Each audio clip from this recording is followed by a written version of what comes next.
Sup y'all, it's me, it's your boy Asmongold, and today something pretty crazy was discovered. A Reddit user by the name of Nexeoes discovered a hidden 5-man level 110 boss that was inside of all places Gnomeregan. So I actually never even knew about this, obviously until the post, but even then I had no idea until my buddy McConnell told me, and he was already making a group to go kill him. So I joined up with him, got in a couple more of my buddies, and we went inside Gnomeregan and we did kill this boss, Engineer Omegaplugg, and we got the toy, the vial of, I believe, green goo. So in this video, I'm going to show you guys what we did to kill that boss, and obviously what it drops, and everything else that you guys are going to need to know. Now, obviously, the first step is going into Gnomeregan, go all the way to the last boss, into the last boss's room, and kill the last boss. Now, one thing I do want to say right now, before we do anything else, is a lot of people have killed this boss before. We were one of the first groups, but other groups have killed it, I guess, like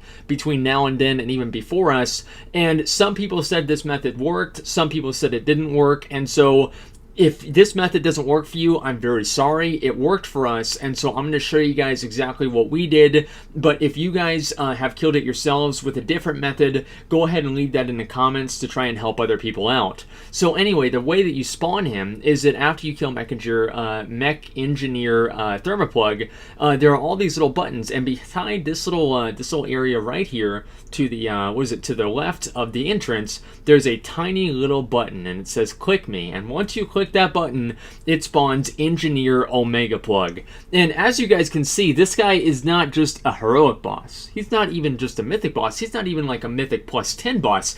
This guy has over 200 million health.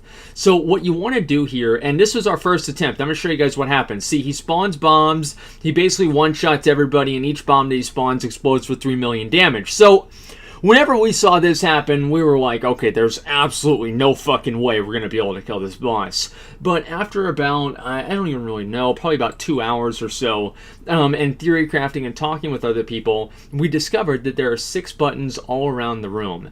And what we did is we positioned people at each different button, and we had one person who had a lot of mobility, our druid, and each person clicked the button as soon as we engaged the boss, and then the druid teleported over and clicked the second button. So we were able to click all 6 of the buttons within rapid succession inside the boss fight. Now, at that point, the boss killed everybody, and if you're trying to do this with like trying to kite these bombs around, good fucking luck. They're not stunnable, and they can't even slow them, okay? So you're going to be having a very, very bad time. But after we clicked all 6 of the buttons, we all died, and then we were able to come back, and the ads stopped spawning. Now, we had tried this before, and it didn't quite work. We don't quite know the trick to it, but what we do know is that the buttons that we didn't click, we clicked skull, X, moon, triangle, and diamond first, and then moon went over to blue and clicked that one. That was the exact pattern that we had, and so I would advise you guys to replicate that exact same pattern. Now, if it doesn't work, you can try other methods. You can try it again and again. That's kind of what we did, but the first time we actually tried it with the method in mind, we got it right. And so here we are, and as you guys can see on the game clock, it was right afterwards, and we were actually engaging the boss. Now, just because the bombs are gone doesn't mean this boss is going to be easy. As I said, he has over 200 million health, and he's a 5-man boss. So basically, as a tank, this is what I did. He casts an ability called Static. Static needs to be dispelled immediately. If it is not dispelled immediately, it will pretty much kill whoever it's on. It's a dot, and so your healer needs to dispel that immediately. Also, he casts different cone attacks, and he also casts this ability right here, where he basically puts bombs down everywhere, rocket blasts down everywhere. So you need to make sure you avoid those. He also does cone attacks, so if you're the tank facing away from raid, he does a hemispheric attack, a complete circle attack, and also a direct attack like that. I don't know, it's like a direct line. And then he also does more of a cone or pizza slice attack. Now, basically, don't get hit by any of them. But the odds are, as a tank, especially for positioning and keeping your group in the right spot, what I would recommend for you to do is to pretty much use defensives whenever, or if you have a small defensive, use it every single time he does the large circle AoE, so you don't have to run all the way out. And for classes like a Death Knight, it's basically impossible. Now, at this point, you basically need to just rinse and repeat. Make sure you keep static cleansed, make sure you keep the boss faced away, and obviously make sure you don't get hit by any of the attacks. It's very, very hard to do. It took us, I believe, 2 to 3 tries in order to actually get it down, and I was like I was like a hunter, okay? I had so much fucking focus on this fight. So at 50%, it gets a little bit harder. So at 50%, he casts an ability called Maximum Repair, okay? And what do you guys think Maximum Repair does? It heals him completely. So, and I'll show you guys what happens if you don't interrupt Maximum Repair.